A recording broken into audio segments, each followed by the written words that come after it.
একটি শান্ত ছোট গ্রামে বাস করত গোপাল নামে এক শত পরিশ্রমী কৃষক।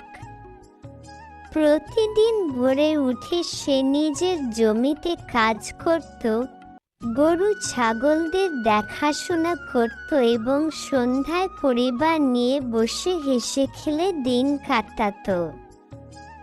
গোপালের জীবন ছিল সাদামাটা, কিন্তু ভালোবাসা, শান্তি আর তৃপ্তিতে ভরপুর। তার স্ত্রী মালতী এবং 2 সন্তান ছিল তার জীবনের মূল শক্তি।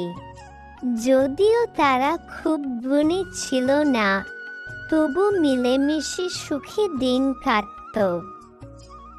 একদিন শহর থেকে এক লোক গ্রামে এসে গোপালকে বলে, শহরে গেলে অনেক টাকা রোজগার করতে পারবে। কিছুটা লোভে পড়ে গোপাল শহরে যাওয়ার সিদ্ধান্ত নেয়।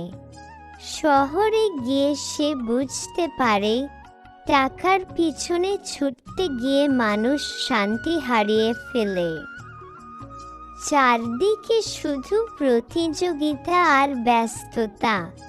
কিছুদিন পর গোপাল সিদ্ধান্ত নেয় সে আর থাকবে না।